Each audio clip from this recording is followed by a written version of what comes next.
Selamat pagi, Bu. Boleh tahu saya sedang Zoom dengan adik siapa ini ya? Nama saya Cika, Bu. Oh, kalau boleh tahu Cika dari mana nih? Saya barusan dari kampus nih, Bu. Bagaimana kuliahnya hari ini? Alhamdulillah lancar. Cika konselor dengan saya itu keinginan sendiri atau disuruh oleh orang tua? Atas dasar keinginan saya sendiri, Bu. Sebelumnya Cika pernah datang ke konselor atau psikolog gitu nggak? Belum. Oke, begini ya Cika. Konseling di lembaga ini adalah suatu layanan yang berusaha untuk membantu siapapun yang sedang menghadapi masalah atau kesulitan dalam mengambil keputusan. Eh, Agar mampu untuk memecahkan suatu masalah atau agar dia mampu untuk mengambil suatu keputusan yang tepat bagi dirinya. Nah, apakah Cika sudah mengerti? Ya, Bu. Jadi, peran saya di sini itu sebagai konselor yang berusaha untuk membantu Cika untuk menemukan jalan keluar atas masalah yang Cika hadapi. Lalu eh, Mbak sendiri nih sebagai konseli atau klien sebaiknya aktif dalam mengemukakan masalah yang terjadi atau latar belakang masalah serta mengkaji berbagai kemungkinan jalan keluar.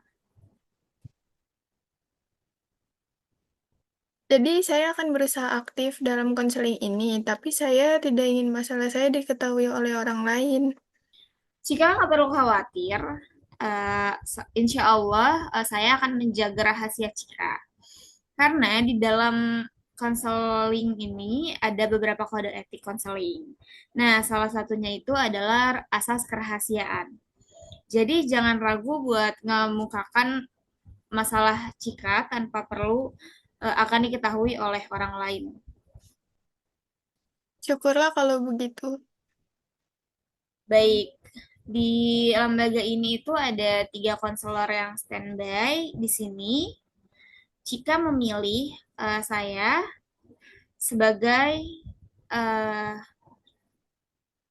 konselornya. Ya, saya dengan Ibu saja. Oke, baik. Ripka menemui ibu ada masalah apa nih? Saya punya masalah yang buat saya bingung harus bertindak seperti apa. Lalu apa bisa Cika menjabarkan apa itu masalahnya? Jadi IP saya sangat rendah dan pergaulan saya kesehariannya di kampus dan di luar kampus juga, Bu. Oke, terima kasih. Lalu apa harapan Cika setelah melakukan konseling ini? IP saya meningkat, terus masalah saya dapat diatasi hingga menemukan solusinya. Oke, begini Cika, konseling ini membutuhkan waktu 3 kali pertemuan dengan durasi 30 menit. Apakah Cika setuju? Ya, Bu. Oke, baik. Kita mulai konselingnya ya. Coba Cika ceritakan apa yang sedang Cika alami saat ini. Jadi begini, saya punya masalah dengan pergaulan saya yang kaitannya dengan IP saya sangat rendah di semester ini. Maksudnya di semester 1 ini. Kalau boleh tahu bagaimana kondisi pergaulan Cika saat ini? Saya punya 4 teman akrab, tapi Eh, Terus gimana? Boleh dilanjutkan? saya nggak suka, Bu. Masya Allah. Menurut Ibu, sebaiknya Cika jangan berkata kayak gitu. Kenapa? Kenapa Cika bisa membenci teman Cika tersebut?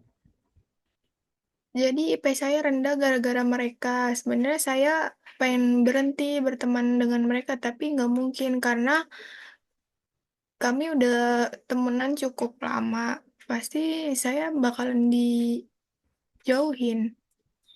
Apa jika adalah orang yang apa? Apakah jika sudah berusaha untuk berteman semaksimal mungkin, berusaha belajar gitu buat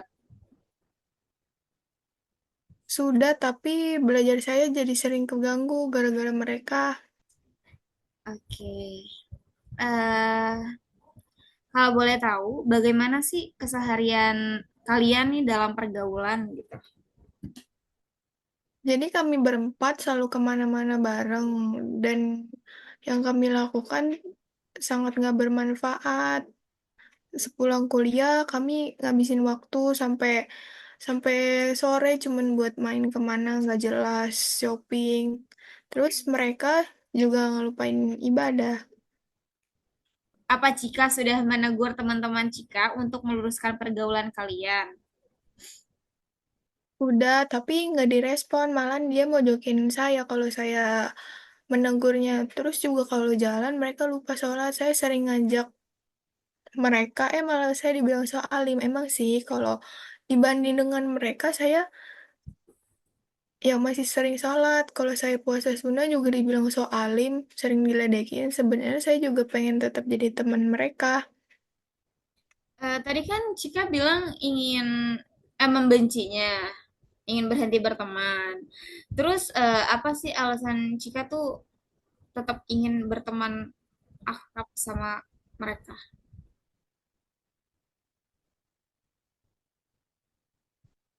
Kayaknya saya nggak bisa ngubah mindset mereka. Saya juga pengen dapetin IP yang maksimal. Cika, saya yakin Cika pasti bisa. Iya, Bu. Jadi, jika benci pergaulan ini karena banyak dampak negatif termasuk IP. Iya, kayak gitulah, Bu. Emang terkadang kita membenci teman kita karena perilaku yang kurang baik. Tapi saya sedih, Bu. Jika merasa sedih, kenapa? Sejujurnya, saya pengen banget pergaulan kita ini ngarahnya ke hal yang positif. Dengan mengubah mereka jadi orang-orang yang berperilaku baik. Jika bahagia, jika teman-teman dapat merubah kesehariannya. Ya, Bu, apalagi kami juga berteman cukup lama. Saya bingung dengan kondisi saat ini kalau saya jauhin mereka itu nggak mungkin. Kalau pertemanan ini tetap berlangsung, IP saya pasti selalu rendah. Iya, Ibu tahu jika kesal karena tingkah mereka yang mengakibatkan IP Cika ini minim, betul? Ya, saya benar-benar nggak tahu harus bersikap kayak gimana, apalagi kita juga satu kelas. Cika kesal karena keseharian-keseharian mereka dan sekarang Cika sedih sekelas dengan mereka. Benar, Bu, saya kesel dengan kondisi yang kayak gini. Eh, Merasa frustasi dengan keadaan saat ini.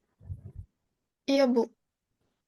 Oke, Cika merasa frustasi dan kecewa dengan perilaku mereka, tapi Cika nggak tahu nih harus berbuat apa gitu. Coba Cika simpulin apa masalah Cika sebenarnya. Saya sedih karena semua ini masalah saya sangat pengen banget nilai yang maksimal. Hmm, Cika sedih karena berbagai masalah yang dihadapi hingga menghalangi pencapaian IP yang maksimal. Iya Bu, saya ngerasa keganggu karena saya sering kepikiran tiap saya coba buat ngerti dan ngubah semua lingkungan agar IP saya bisa maksimal di semester yang akan datang. Cika sedih karena tidak bisa mendapat IP yang maksimal. Bener Bu, beberapa waktu yang lalu saya udah coba buat menghindar dari mereka, tapi malah saya tidak punya teman. Oke, Cika merasa tidak nyaman jika tidak punya teman. Iya Bu, saya nggak nyaman dengan kondisi kayak gini. Pertama, saya cuma pengen IP saya maksimal di semester ini. Dan kedua, saya masih tetap bisa temenan dengan mereka yang tidak seperti saat ini akhlaknya. Jika kecewa jika tidak berteman dengan mereka.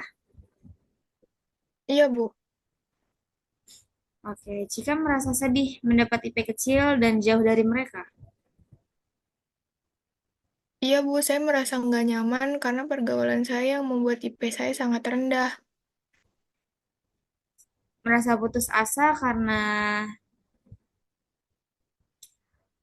nggak tahu nih harus buat apa buat naikin IP dan pergaulan Cika. Sebenarnya saya pengen kasih tahu teman-teman saya biar berubah, tapi saya nggak maksimal, saya jarang belajar juga. Tadi Cika mengatakan ingin memberitahu teman-teman Cika, tapi kok tidak maksimal dan menginginkan IP maksimal, tapi kamu jarang belajar. Gimana? Iya Bu, saya belum ngelakuin suatu usaha yang maksimal, misalkan saya belajar maksimal dan dapat beritahu mereka dengan maksimal juga. Oke, Cika merasa sedih dan kecewa karena Cika benar-benar ingin melakukan usaha terbaik, sebagaimana ditunjukkan oleh kemampuan Cika mengembangkan rencana usaha terbaik dan melaksanakannya. Iya sih Bu, tapi apa saya bisa Bu ubah IP menjadi maksimum dan teman-teman saya berubah? Kamu yakin bisa berusaha maksimal meski kamu telah mengetahui kekuatan-kekuatan Cika untuk mencapainya? Iya Bu, saya pengen ngubah semua kondisi ini gara-gara pergaulan saya, IP saya menurun. Em, Saya kesel Bu. Kamu ngerasa marah dengan diri kamu karena kamu tuh nggak tahu bagaimana caranya biar IP-nya tinggi, terus teman-teman berubah, ya. Bener Bu, tapi harusnya saya nggak tinggal diam ngadepin masalah ini. Saya juga harus bertindak, ngelakuin suatu usaha, gimana caranya biar IP saya maksimal, terus juga ngasih tahu mereka buat berubah. Oke sih bagus. Jika merasa nggak sabar ya karena ingin segera melakukan sesuatu usaha bagaimana cara IP maksimal dan memberitahu mereka agar berubah dengan cara maksimal. Iya Bu, saya udah nggak sabar buat lakuin itu. Baik, kalau begitu Mbak terlebih dahulu hendaknya dapat menetapkan tujuan yang ingin dicapai. Dalam merumuskan tujuan ini, Mbak harus mempertimbangkan siapa saja yang harus dibuatkan dalam upaya mencapai tujuan yang telah Mbak tetapkan. Apa saja yang akan dilakukan. Nah, siapa saja yang terlibat dalam permasalahan ini, gitu. Sepertinya cuma saya, belajar saya sama teman-teman saya Bu. Oke, baik. Lalu apa yang Mbak lakukan untuk menghadapi ketidaknyamanan Mbak untuk mencapai IP maksimal dan teman-teman bisa berubah? Saya bakal berusaha dengan baik Bu. Hmm, oke, itu rencana yang bagus. Tapi yang lebih penting adalah bagaimana Mbak melakukannya. Nah Bu, masalahnya saya agak rikuh dengan teman-teman saya juga. Saya juga nggak pandai nasihatin mereka dengan baik. Saya juga agak males belajar kalau saya dihadapin dengan lingkungan yang seperti ini. Mbak kesulitan mengemukakan nasihat karena Mbak ini agak rikuh. Berarti Mbak harus menghilangkan rasa rikuh. Kedua, Mbak harus merespon secara kuat dan hindari rasa malas belajar karena lingkungan. Untuk ngilangin rasa riku, insya Allah saya bisa. gimana caranya bisa ngerespon dengan kuat dan hindarin rasa malas karena lingkungan.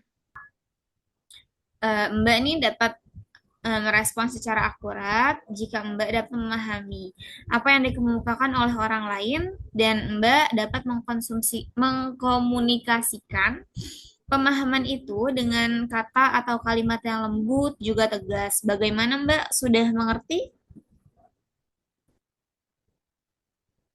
Lalu gimana caranya saya hindarin rasa malas belajar karena lingkungan, Bu?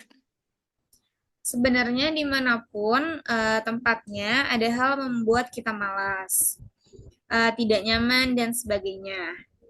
Dalam memperoleh tujuan, semua bergantung pada sikap kita. Kitalah yang menentukan semuanya, bukan lingkungan kita. Banyak orang yang gagal merubah dunia karena ia lupa terhadap dirinya sendiri.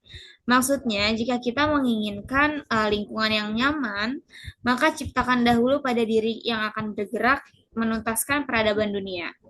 Rasa malas itu ujian kita untuk mencapai tujuan, untuk mencapai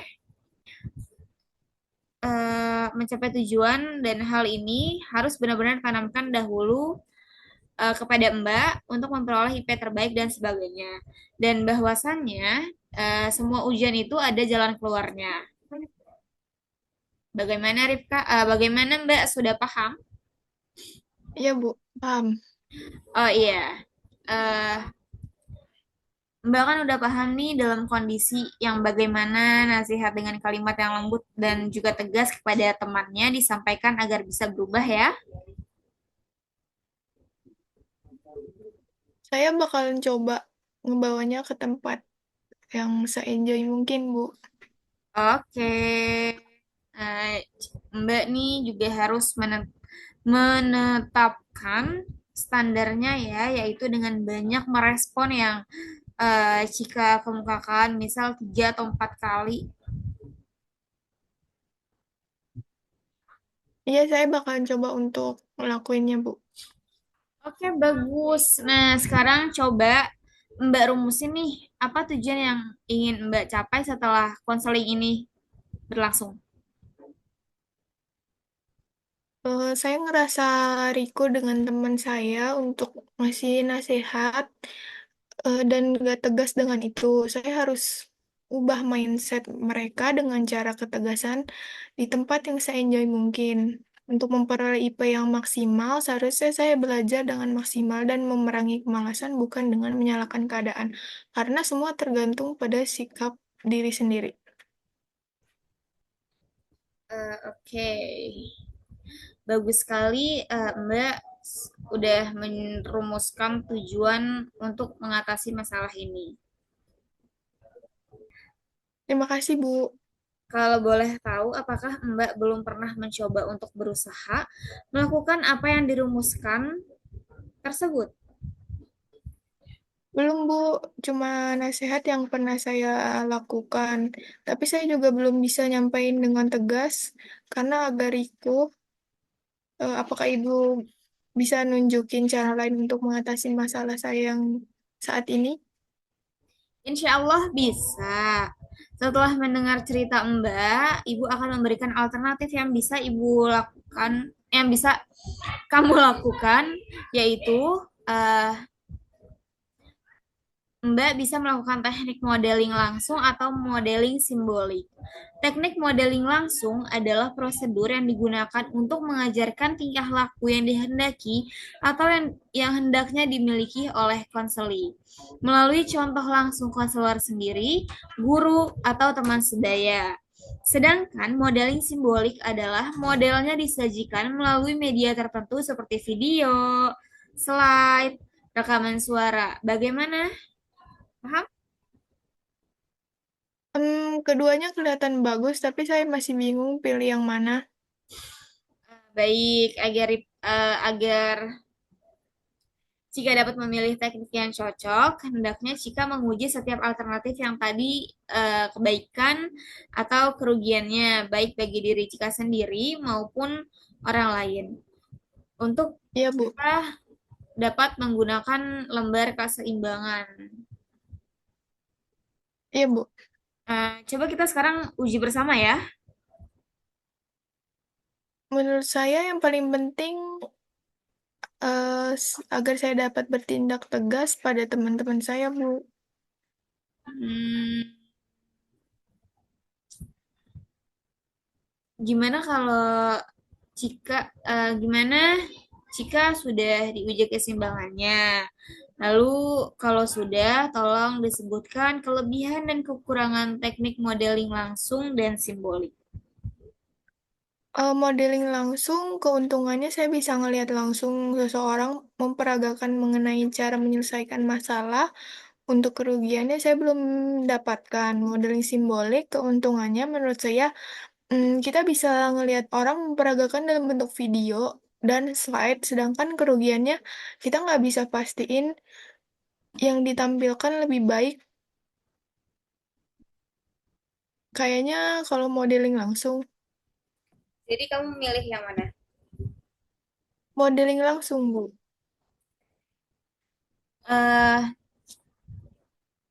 Sudah hampir habis ya. Iya, Bu. Untuk memanfaatkan waktu, saya ingin mengungkapkan kembali pokok-pokok dari hasil pembicaraan kita. Saya harus memahami lingkungan sekitar saya dengan berteman dengan kondisi apapun, agar saya mampu menyikapi dengan baik sehingga saya tidak kesulitan dalam kefokusan belajar sehingga IP saya naik dan saya harus melakukan teknik modeling langsung yang Ibu peragakan setiap bersama dengan mereka. Jadi IP mantap saya dan teman-teman berakhlak dan yang terpenting lagi saya harus mampu memerangi rasa malas. Oke, bagaimana rupanya? Oh, bagus. Sepertinya Mbak ini udah paham ya. Bagaimana perasaan Mbak sekarang? Alhamdulillah saya ngerasa lega, Bu. Ya, baik, kalau begitu, saya akan memberikan tugas kepada Mbak untuk melakukan setiap kali Mbak bersama teman-teman agar tidak mencemooh nasihat Mbak, dan Mbak selalu dapat memahami lingkungan yang ada. Baik, Bu, saya akan berusaha. Oke, Ibu akan memberikan catatan Ibu kepada Mbak sebagai pengingat dan dapat dijadikan kontrol untuk mengetahui kemajuan ya. Baik, Bu, terima kasih. Kalau Mbak tidak keberatan, kita bisa bertemu lagi di sini melalui Zoom ini atau Google Meet boleh, pada hari dan jam yang sama untuk membicarakan pengalaman Mbak. Ya, baik, Bu, kalau begitu. Oke, baik, pertemuan ini kita cukupkan sampai sini. Silakan melakukan kegiatan selanjutnya. Terima kasih. Ya, Bu, terima kasih. Selamat sore.